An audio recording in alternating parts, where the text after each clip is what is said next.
We're going to continue our study that we started last week, our summer session on the issue of ambassadorship. And we didn't get through the first session on the DVD, which isn't the end of the world. I know that there were some folks that weren't able to be here last week for various reasons. I want to start with some review and then kind of want to go from there into some other discussion, and then watch the end of what he says here in session 1. But I want to start with some review. So if you would, 2 Corinthians 5, and also again Colossians chapter 1. So we just started getting into where he was talking about the first tactic or strategy, which is the Columbo tactic, when we kind of ran out of time and had to stop it. So I do want to review some stuff and kind of make sure that we're understanding kind of what he's saying and where he's going with this. 2 Corinthians chapter 5 verse 20 to start with. 2 Corinthians chapter 5 verse 20.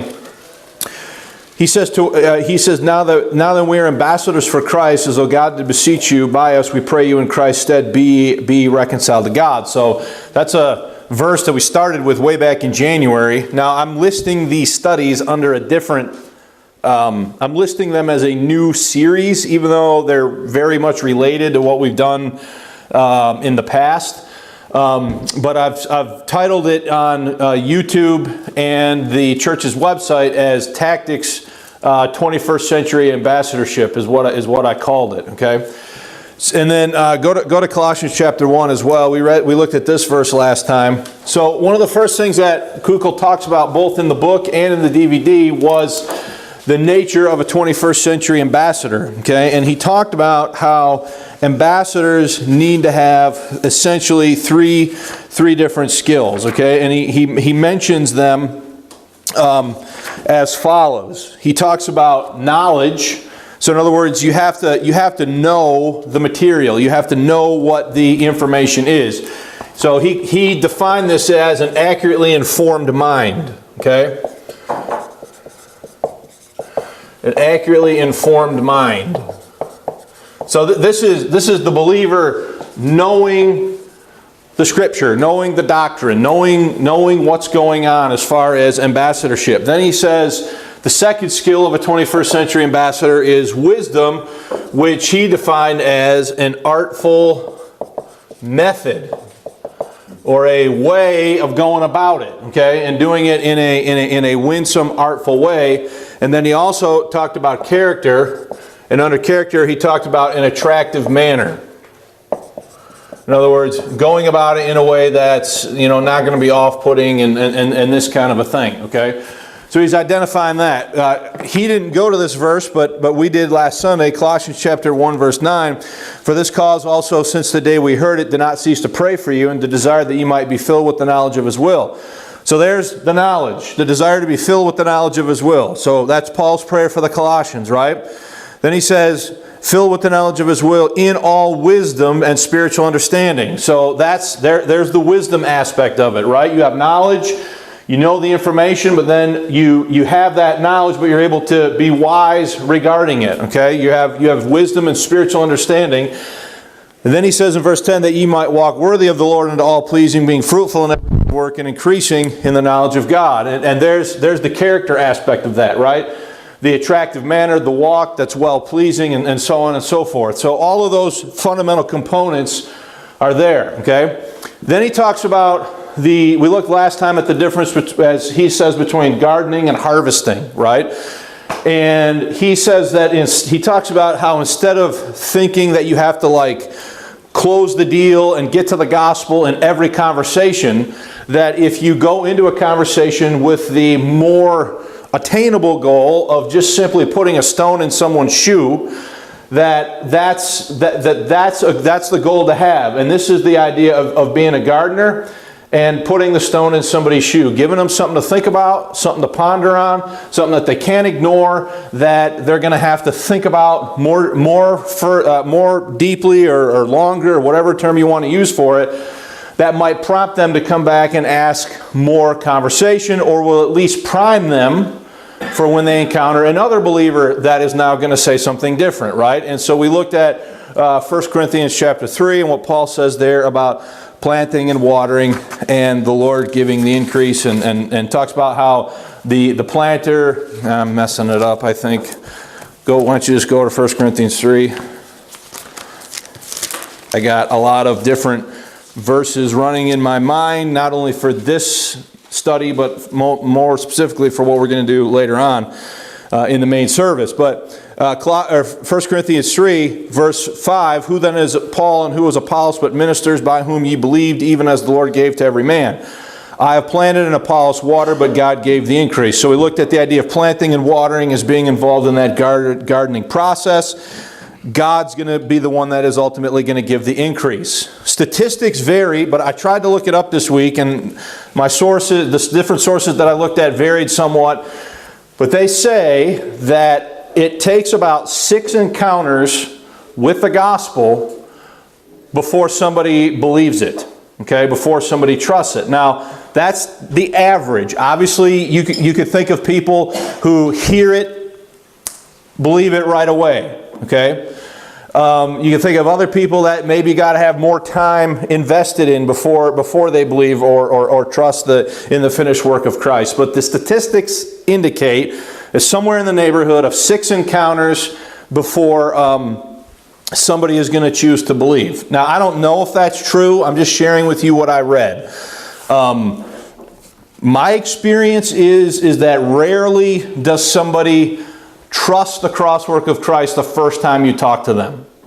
Okay? It typically does take more than one conversation before somebody is going to be willing to trust the gospel. But that's not, a few weeks back Tom was going through that sales process and how he's comparing that to evangelism and so forth. And that's where you have to follow up with somebody, and you have to make the connection, you have to follow up, you have to kind of do the necessary steps to try to maintain, make sure that stone, they don't forget about it, right? And that's where, some good thinking on the part of an ambassador is going to be important. Now, I rewatched this week, and he mentioned something that we kind of touched on, but I thought about it in a little bit different way. We talked last Sunday about the difference between strategy and tactics. Remember that? Okay. Our strategy is 1 Timothy 2. Go back to 1 Timothy 2.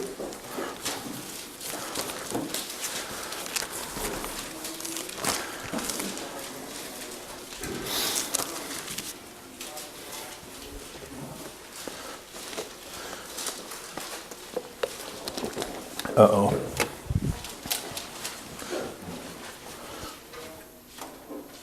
Okay. If it kicked me out of the spot, that would have been a problem. Okay. So our strategy is 1 Timothy 2, verse 4. Okay. Who will have all men be saved and come to the knowledge of the truth. What's the will of God? The will of God is that all men be what? Saved. Okay. And secondly is that they would come to what? Knowledge of the truth, right? And so we talked about this, right? We know what our objective is. We know what our strategy is going to be. Our strategy is going to be, number 1, to get all men saved. Number 2, to have people who are already saved do what? Come to the knowledge of the truth, right? And under this, we talked about a lot of different things, right? We talked about what would be included in that strategy of trying to get people to be saved. We talked about the clarity of the gospel. We talked about the Bible, clarity on the Bible, what the Word of God is, clarity even on the English translation issue of where God's Word is in English. We talked about clarity about dispensational things. Paul's our apostle, the mystery. All of that would fit under these strategic goals of having all men to be saved and come to the knowledge of the truth. The grace life, understanding total forgiveness, understanding identity-based living, who you are in Christ. All of that would fit under the category of the knowledge of the truth. So we have these 2 different categories, 2 different things that we're trying to accomplish. The tactics then come into play as to how we're going to what? how we're going to try to accomplish that strategy, right? How we're going to do that. Now, if you think about strategy, so strategy is like the big picture, right? So you think, for example, just to grab a random example of the D-Day invasion, okay? The strategy there is to establish a beachhead in Europe to eventually defeat who? Hitler, right? That's what they're trying to accomplish, right? They're trying to accomplish securing an area where they can land their army and begin the process of freeing Europe from Nazi occupation, right? Okay. But in order to do that, do they have a lot of different tactics that they're seeking to utilize in order to accomplish that, right? So you think about, I'm just going to use three things. It was far more complex than this, but I'm just going to use three things, right? Before, you have the naval shelling of the German positions on the shore, right? You have the dropping of the airborne divisions behind German lines in northern France, right? You have the actual landing of the men on the beaches in those 5 areas in northern France, right? So all three of those things, I'm just keeping it simple, those are all tactical moves. Okay? Those are all individual moves that are trying to accomplish the greater what? The greater strategy, right? So this isn't like they just decided, well, what day do we want to do this? Oh, let's do it on June 6th and it'll be great. No, this is all what? This is all planned, this is all timed, this is all coordinated, and with the hopefully that all these things, all these different tactical pieces are going to come together to accomplish the strategic objective of establishing a foothold in Europe, from which they could then begin the process of, driving Hitler and removing him. Okay, so you have the strategy. That's the big picture. That's the overall thing. The tactics are going to be the individual moves and maneuvers are going to be used to accomplish that, right? Okay. So what he's getting at, what Kukul is getting at in this series, in this book, and in this series of videos, is a way to do that. Now, he said something else that I personally find interesting. Okay. He says that what tactics will allow you to do is move from content to conversation. I was thinking about that, and I feel like we do a real good job here. Content, right?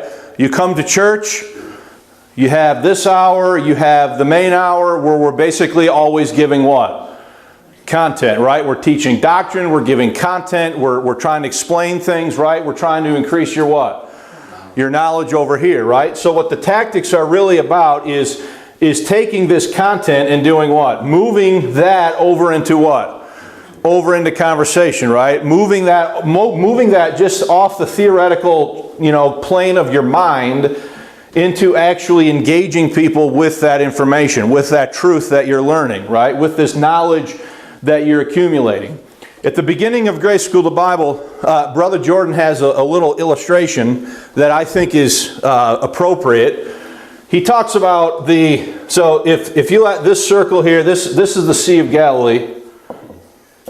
Okay? This is the Jordan River, and what's at the bottom here? This is the dead what? The Dead Sea, right? Okay. So why do they call this the Dead Sea? Nothing can survive in this, right? Because the salt content and stuff is so high that no marine life will exist. Well, there's a reason for that, right? The Sea of Galilee has water comes into the Sea of Galilee from the north, right? And then the Sea of Galilee has an inlet, but then it also has what? An outlet, right? And so the outlet is obviously the Jordan River. The difference is with the Dead Sea is all the stuff that comes down here from the Jordan River, once it gets down here, it's got what? It's got no outlet. It's got nowhere to go. Okay? So again, this is just an illustration, right? So as far as thinking about ourselves as ambassadors, I think we should endeavor to be more like the Sea of Galilee, where we're taking information in, we're taking in content, but then we're taking the content that we're taking in and we're moving it to what? conversation, right? Whereas if you just seek to accumulate all this stuff, all this head knowledge, all this content, and you never really use it for anything or do anything with it, never go out and engage as an ambassador, this is kind of the idea that he's getting at. And so what he's trying to establish for us is some tactical ways to take the content and move it to conversation. Okay? So does anybody have any thoughts, questions, or comments about that before we move on?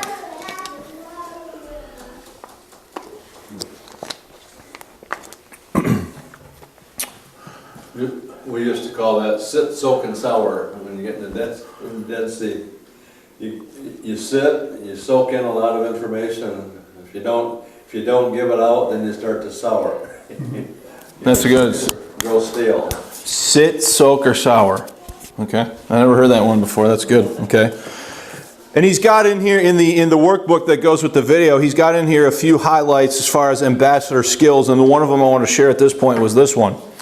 He says, when discussing controversial issues, be careful not to resort to slick rhetoric, empty slogans, loaded words, ridicule, or name-calling that is misleading, but instead use reasonable arguments. And the other thing that he mentions here is that it's important as an ambassador to give mental attention to what is going on when you're seeking to engage people in conversation.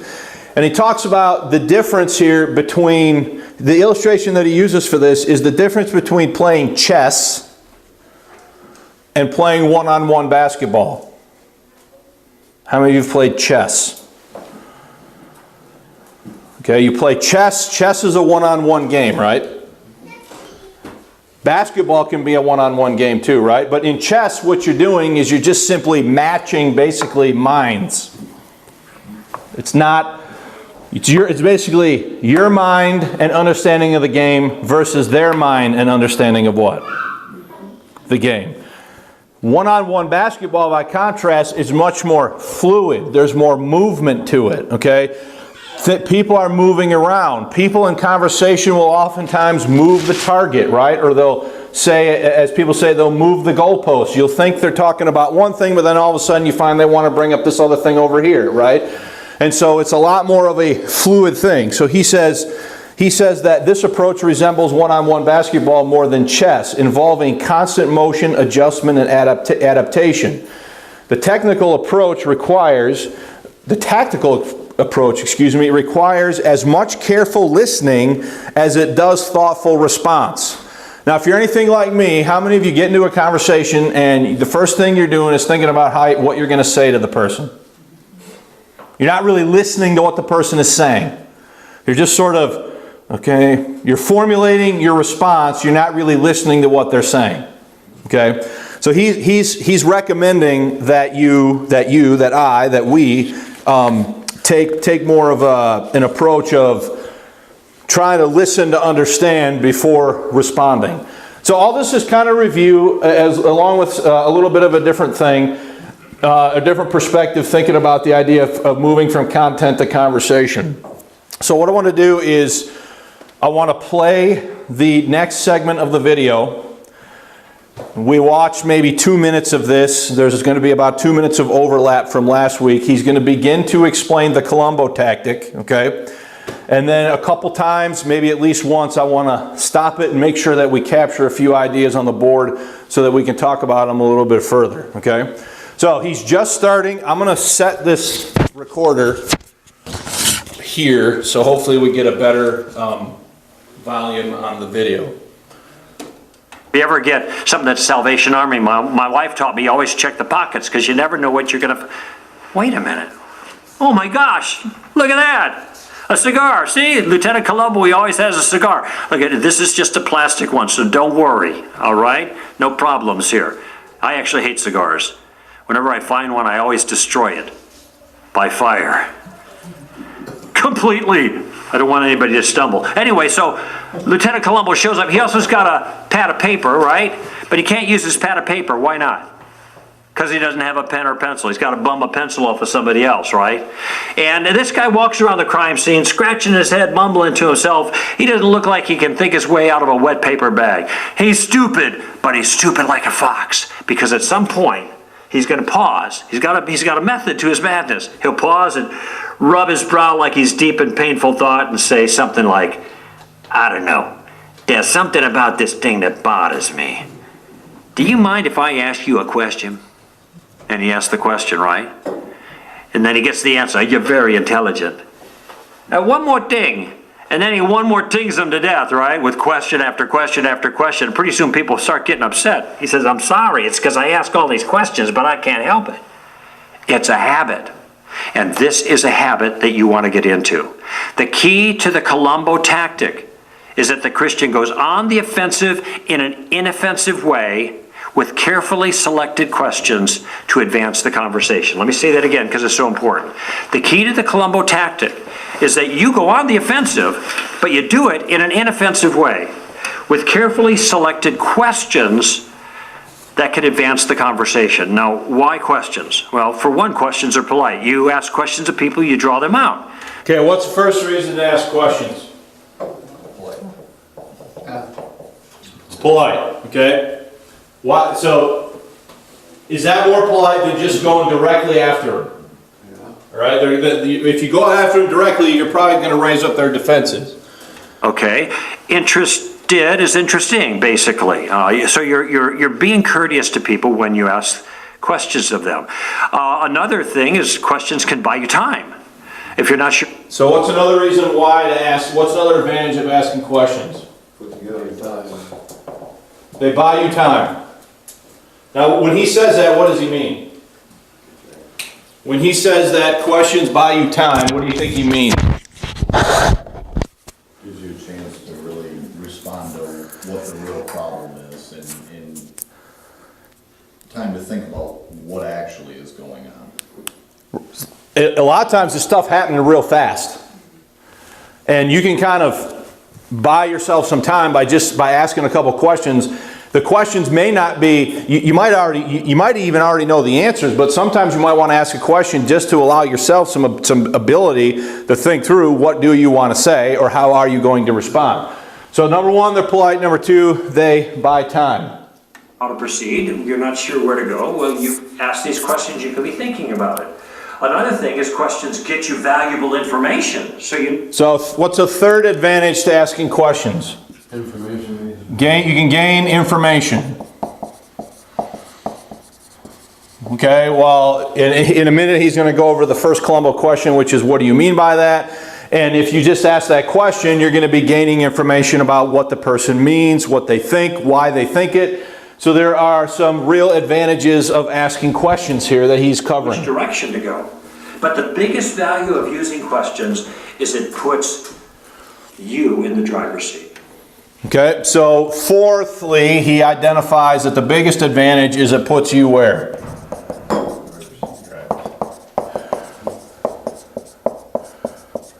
Now, why would it do that? How would asking a question put you in the driver's seat of a conversation? If we're talking about moving from content to conversation, if we're talking about the use of questions to go on the offensive in an inoffensive way,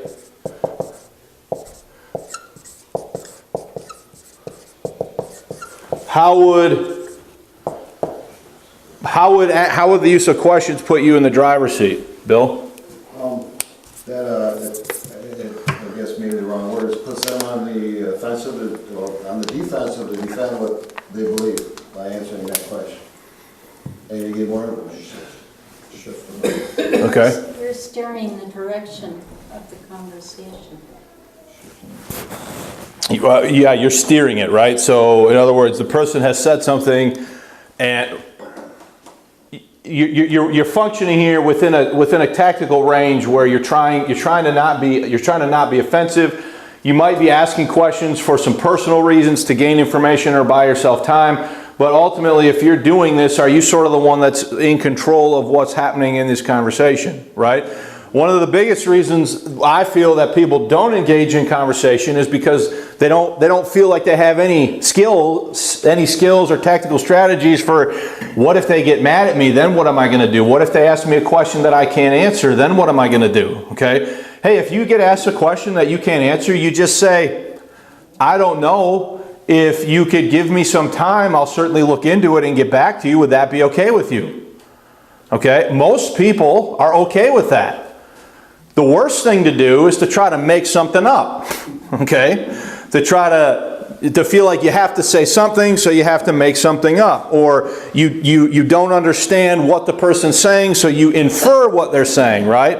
And then you begin sort of attacking what your perceived understanding is of what they're saying, or responding to that when you're missing the point, or that's really not what they're saying at all, right? So there's an ambassador skill box, and he says here, misrepresenting a view, even by accident, is a serious misstep. When we distort someone's view, especially when we make it appear weaker than it is, we are committing what is called the straw man fallacy, setting up lifeless imitation of a friend's view, or otherwise known as a straw man, to easily knock down, instead of dealing with his or her actual view. If you're guilty of setting up a straw man, and you may find you're given a brilliant refutation of a view that the other person does not actually what? Believe in or hold. Okay? So 4 advantages here to giving questions. The main use of the questions is to go on the offensive in an inoffensive way. Okay? You're in the driver's seat. The focus isn't on you, it's on the other person. You're the one who's in the driver's seat. You're managing the conversation. Okay? So here's a simple guideline for you. If you hit a roadblock, ask a question. If you get into a difficult situation, ask a question. If you're not sure where to go next, ask a question. Now, Columbo is going to be your game plan. Remember, I promised you I was going to give you a game plan? That's Columbo, okay? It's going to give you the ability to maneuver in conversations. Now, there are 3 different uses of Columbo, and over our course, we're going to talk about each one of those things. There are 3 parts, in other words, of the game plan. Here's the first part of the game plan, the first application of Columbo. The first part of our game plan is to gather information.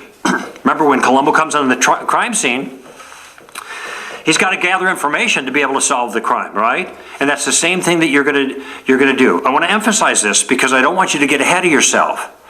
This is easy to do. We have a game plan that we're going to talk about. This is the first step. And what I mean by that is, when you get in a circumstance where you'd like to have an impact for Christ, the first thing you think about doing is not getting to the gospel, not answering questions, not dealing with challenges, just gathering information. Okay? You want to know the lay of the land before you can go further. Now, a question can be a casual conversation starter. It can buy you some valuable time. But most of the time, you just need more information to know how to proceed further. I had a fellow that was sitting next to me in an airplane. And we got in a conversation. I was using the game plan, and it became obvious through our conversation that I was a Christian. He said he wasn't. Well, that's good to know.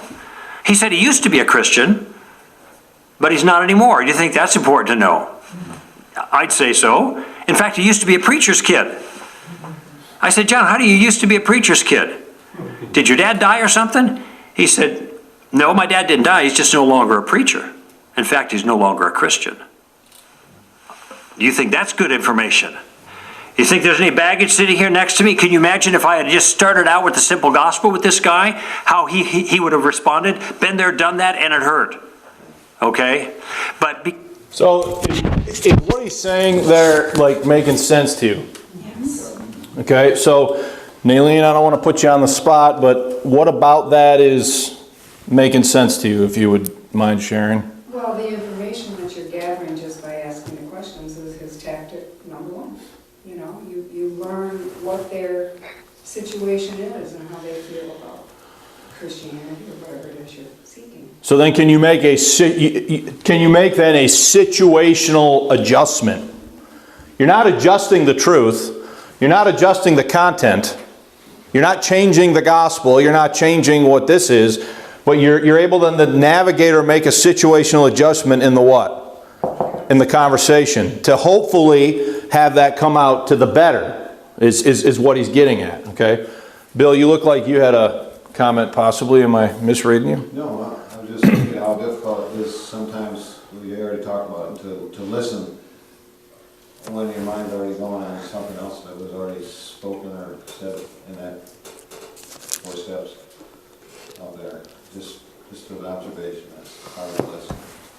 So again, the point of this is not to just, I guess we're giving content, right? I mean, we're giving you a content in the sense of a way to think about having what?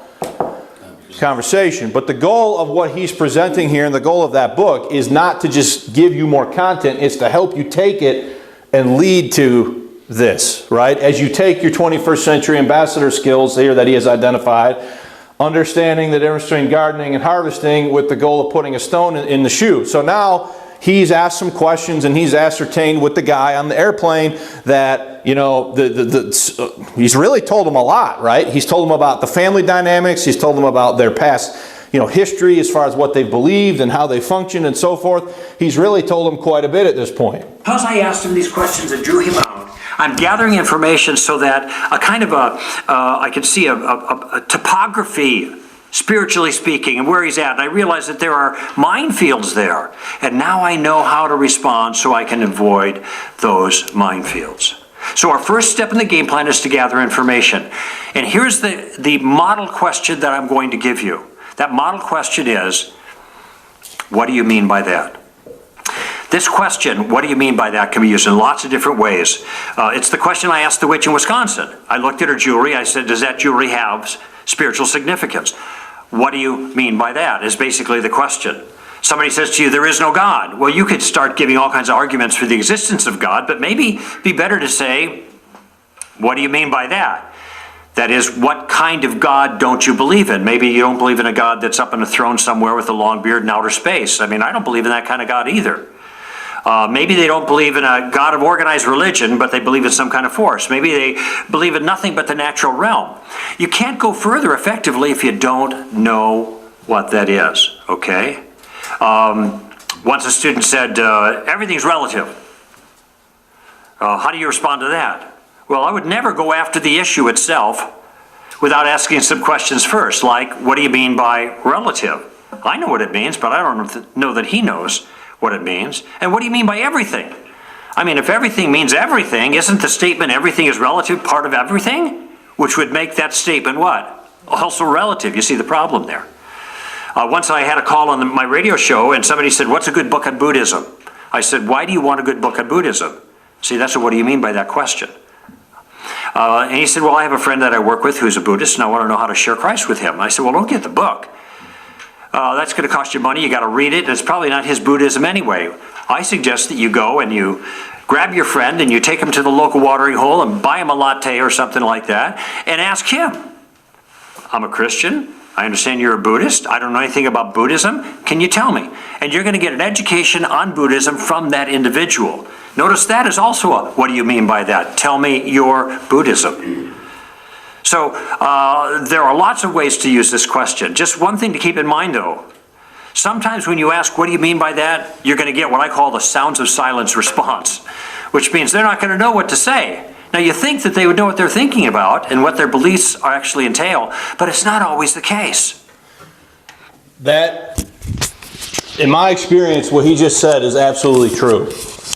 People have they have all these things that they believe, but they've never explicitly given any mental thought to why do they believe these things and how do they know they're true, right? They're making these great truth claims and you say, well, what do you mean by that? Or how do you know that? Or what would you use to verify that? And they will look at you and they have absolutely no what? No idea. They have no idea, okay? Because most of the time, they're probably just repeating something that they've heard, either on the news or something a family member said, or some other thing. They're not really studying the issues themselves. They're not really looking into arguments like for whether or not God exists or whether or not Christ rose from the dead, those kinds of things. Some of the major objections to Christianity, they're just repeating things, okay? Have any of you ever had that happen to you, where you're in a conversation with somebody, they're making some kind of a grand statement, and you ask them, what do you mean? And they can't even tell you what they mean. And it's clear to you that they're just repeating something that they've heard. Okay? Now, unfortunately, believers do this too. I was just going to say, sometimes that's me. Well, I mean, we're not criticizing that. We're trying to work through a game plan to help you with that, right? That's what this is about. But a lot of times believers will just repeat stuff. And they have a lot of like platitudes that they say and can recite, but if asked what does that mean, or how do you know that, or something along those lines, they can't tell you really boo about why they think any of those things. Now that's not true all the time, but it certainly is the case in some instances. Okay? So let's finish the video. And then I've got some of these scenarios that I kind of want to go through and get you guys have some discussion around some of these scenarios and what are some things that could be said. Sometimes they don't know, and you're giving them an opportunity to clarify their view. And they won't be able to advance their view based on ambiguity now, because you're drawing them out with this question. It's a question you can ask all day long until the cows come home, and there's no pressure on you at all. If there's any ambiguity in the response, go ahead and ask more questions. Have them spell the issue out for you, if they can. A great example of this is the problem of evil. It comes up all the time, okay? And it catches Christians flat-footed. It's a great spot for your first question. People say, what about all the evil in the world? I say, what about it? Well, doesn't that create a problem for you? Well, what exactly is the problem? Do you see how what I'm doing is I'm just parrying for a moment and forcing them to be more clear about their own objection. Now, you might be thinking, well, I can ask those two questions. I don't know where to go from there, and there is more detail there. But I'll tell you, when I get into it a little bit, there's a problem with the problem of evil as an objection against Christianity. Because at some point I'm going to ask, what do you mean by evil? And I know what they're going to say. They're going to talk about murders and rapes and tortures and that kind of stuff. And then I say, wait a minute, you just gave me examples of evil. You didn't tell me what you meant by evil. Why would you give those things as examples of evil and not something like kindness or mercy as examples of evil? So what my questions are meant to do at this point, just the first question, is to get to the core of what they mean by evil. And somewhere down the line they're going to say, well, it's because things aren't the way they're supposed to be. Now, it might be occurring to you that if there is a way that they are supposed to be, there's got to be a supposer for that. So, do you see how he just used the questions to get to that? Now, he could have just come right out of the gate and said, boom, here it is. But that's not going to have the same effect as working the person what? Think about the way Paul teaches in the epistles. The way God, the Holy Spirit, inspires Paul to teach, right? Paul is often asking these questions, right? And he's using these logical arguments, right? As he moves the Corinthians from, okay, here's what's going on, here's what you should consider doing, and so forth. He doesn't just start here, he starts here and he works them what? He works them through it, right? So by the time they get down here, he's made a case, he's made a point for why they should consider behaving or changing or doing whatever it is that they're doing in the way that Paul is advising, right? Well, the same thing is true in a different sense here with what he is explaining here in the video, okay? And what he says is true.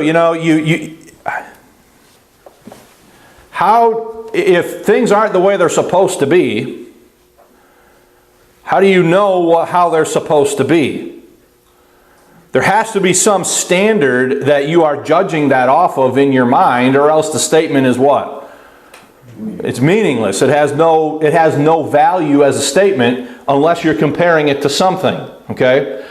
So, when you get this idea of, and then somebody, just because he brought up the issue of the problem of evil, what often comes up is, well, what about hurricanes, earthquakes, and tsunamis, and this and that? Okay? Well, as a believer, you know from Genesis chapter 3 that because of sin, God what?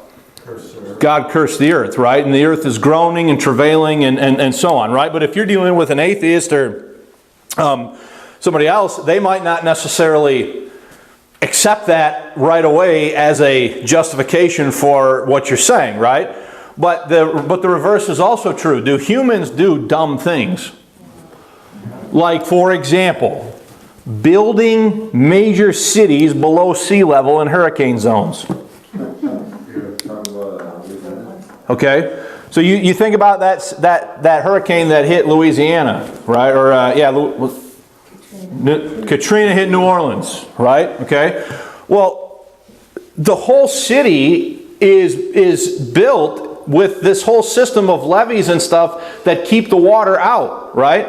And you're building the city in a known hurricane zone, and then you're going to get mad at God when perchance the hurricane happens to come through, hit the levee, and flood the city, and now all of a sudden this is God's fault, right? Never mind the fact that that human beings decided to build a city there, right? So, people, when they ask the question of evil, they haven't necessarily thought through a lot of these things that pertain to that question. But that's another example then of how you can use the questioning, the tactical questioning, to kind of help the person realize some of that. Which is starting to lean towards the existence of God on this issue. I don't have time to develop this anymore, but what I want you to see is even on a tough issue like the problem of evil, you can start leading with those first information gathering questions. What do you mean by that, or some variation? And it can really give you an advantage. Gives you more information, it gives you time to think, it gives you an opportunity to reposition yourself in the argument in some way. Look at what you could accomplish with this first step of the Columbo tactic, which is the first step of our game plan.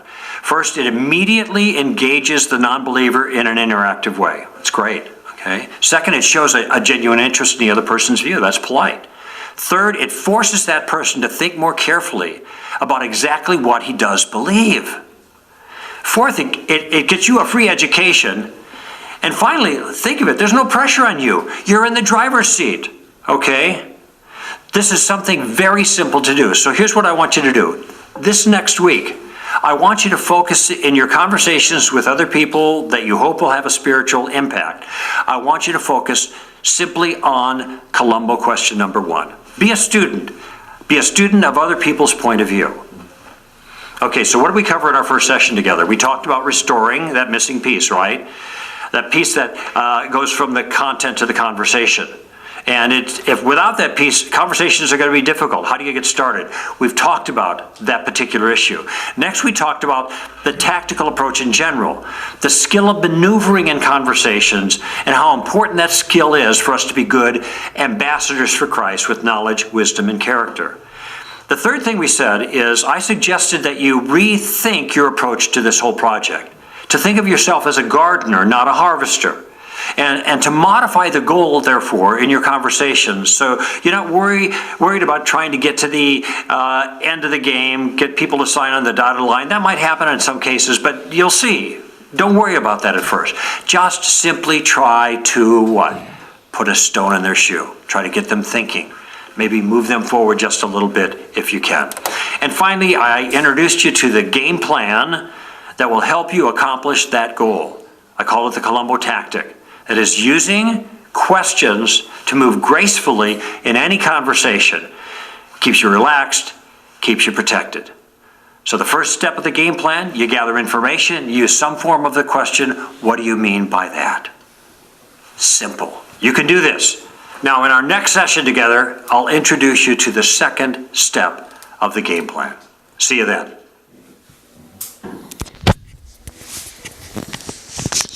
All right, did anybody have any other, yeah, Nate? I've read this before and I've done a few things like this in school and stuff, and I love this approach. One thing I would caution when you do this though is when you ask people questions, more than likely people are very happy to accommodate your questions. They're more than excited to tell you everything they believe. But people aren't stupid. So if they sense that these questions have a purpose, they'll hit the brakes really fast. Yeah, he gets into that, I think, in the next session. Okay. He talks about he gives you some strategies or tactics for how to sort of deal with that situation. Okay, but you are right. I mean, they're more than willing to share, but at the same time, if they think that you have some sort of, you're in the driver's seat theoretically, right? If they think you're steering them a certain way, eventually they might raise some other kind of a objection, right? But then he's gonna teach you some more tactics for how to deal with that if that happens. Okay? But that's getting a little bit ahead of where we are now. So last time we got about how much time do we have on? 15 minutes. Okay, that's about the same as the camera. Okay, 15 minutes. So last time I ended with kind of giving you a scenario. We didn't even have time to discuss it, right? But he talks in the book, and he talks in the study guide here for the videos about what he calls the 10-second window. All right? So somebody has said something. I don't, whatever it is, it doesn't matter. They've said something, they've made a claim, and you have a short window of time to decide, are you going to engage the person in conversation or not? And if so, how are you going to do that, right? And so what these are is really some practice with what he's calling here the first tactic, or the first Columbo question. What do you mean by that? So here's a scenario I gave you last Sunday, okay? So here's the scene. You're at a dinner party at a friend's house with one of your close friends from church. The conversation ranges naturally over a number of interesting spiritual topics. Suddenly, to your surprise and embarrassment, the host's 15-year-old son announces with some belligerence that he doesn't believe in God anymore. It's simply not rational, he says. There's no proof. No one had any idea that he'd been moving in this direction. There's a stunned silence. What will you say? So, what are some things that you could say to, in that moment in time, in that 10-second window, that could possibly be used to stimulate engaging? Now understand, this is sort of a public deal, right? There's a lot of people that are watching. The person whose son has says this is no doubt embarrassed.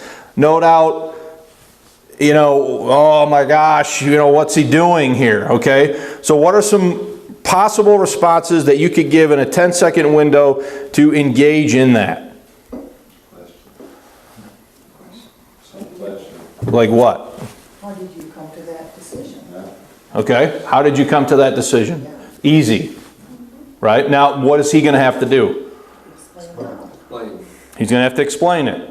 Right? And then as he begins to do that, can you follow up with more questions? Okay, Nate? I would clear the floor for him first.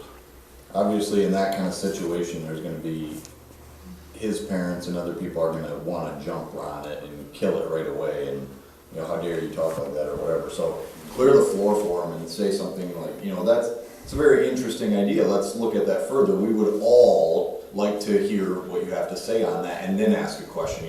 Basically cue everybody else in that. Let's let him talk and have his space. Don't just jump down his throat, and let's hear what he has to say. Then start asking your questions. Make him feel like he has the floor, Okay. Anybody else? Fred, were you going to say something? So here's another one. It's the night of your weekly Bible study group. And during a discussion, a newcomer says, "Who are we to say Christianity is better than any other religion? I think the essence of Jesus' teaching is love. The same as all religions, not telling other people how to live or to believe." The rest of the group fidgets awkwardly but says nothing. What do you say?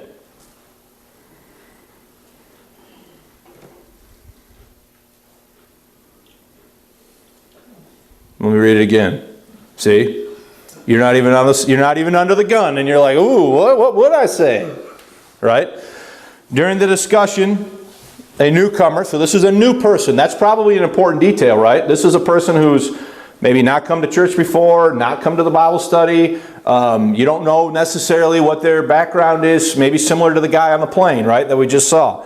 So they say, who are we to say Christianity is no better than any other religion? I think the essence of Jesus' teaching is love, the same as all religions, not telling other people how to live or believe. The rest of the group fidgets awkwardly but says nothing. How do you respond?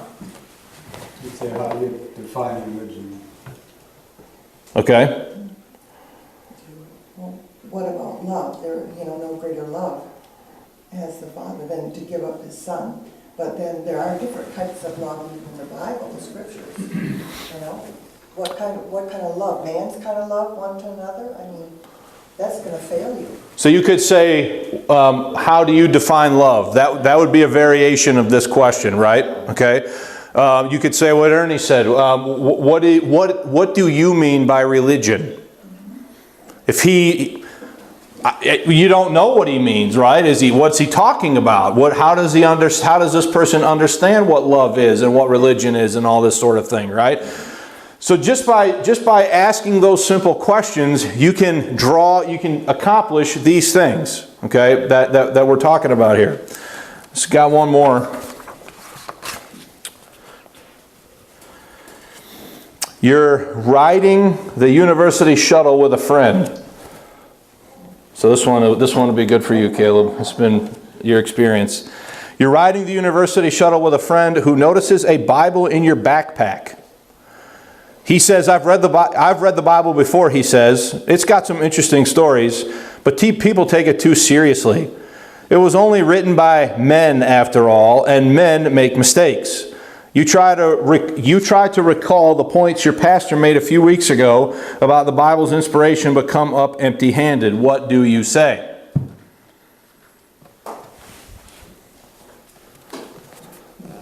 Do you have other books in your library that you believe?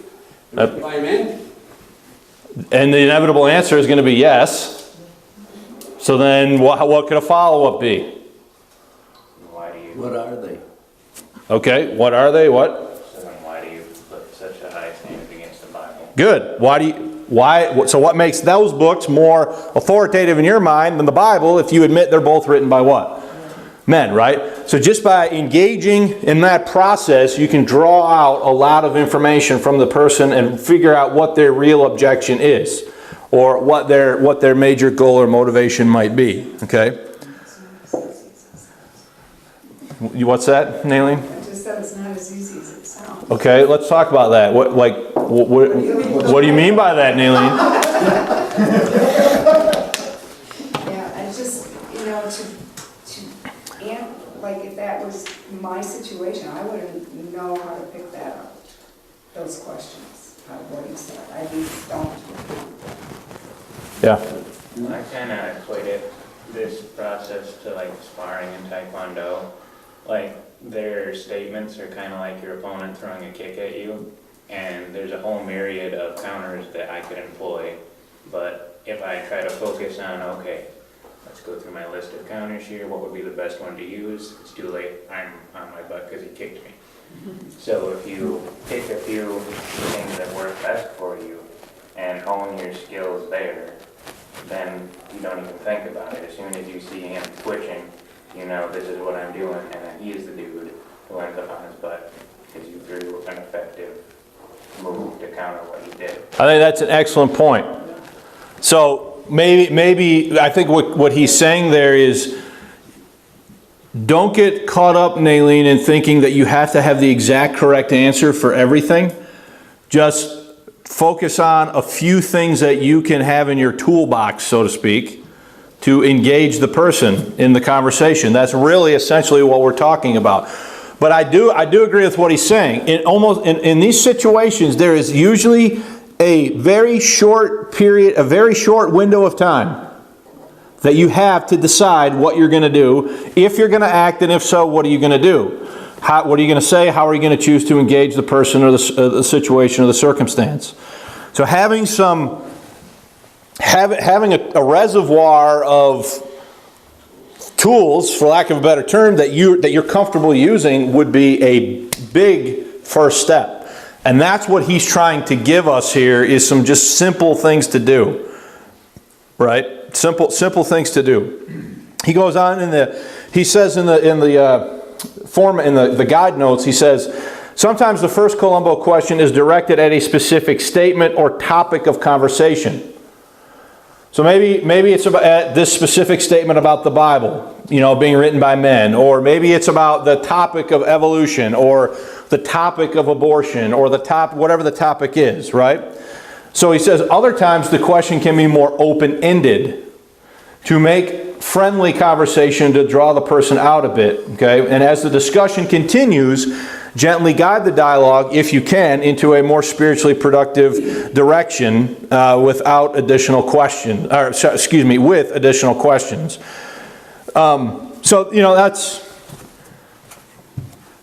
the guys. There are guys that I work with who are more than happy to talk to you about football, basketball, baseball, every other thing under the sun, right? But as soon as they think the conversation's even remotely going in the topic of religion or theology, they don't want any part of it, right? So if you can, I've thought about this a lot. I've thought about ways to, okay, they're talking about this or they're talking about that, this game or that game or whatever. How can I try to at least get them to think about something using that as a conversation starter? I would freely admit to you that I haven't necessarily found a good way to do that. Part of that is, you know, the context of where I'm at and what else is going on, and you know, you have to take all those things into consideration too. Do I have enough time to do this? If I engage, am I going to have enough time to really, you know, do this in a way that's going to be productive? But if you're just going to try to accomplish that, you don't necessarily need 3 hours. You might be able to do that in 5 minutes, 10 minutes, 3 minutes, depending on what's happening. Okay? So we're about out of time. And so what I want to do next time is we're going to look at the second lesson. And in the second lesson, he is going to talk about refining Columbo, using Columbo, the second question, to establish the burden of proof, and then also deal with what do you do when somebody picks up on what you're doing? How can you skillfully address or deal with that issue as well? Okay, so we'll look at this. You're still on your homework. Just be in chapters 2, 3. What did I tell you to read last time? 2, 3, and 4. Is that what I said? I think we're still 3 and already did 1 and 2. So you should be looking at 3 and 4 then, I'm going to say, throughout the week. All right? So thanks for your attention, and we'll look at that, continue looking at this next time.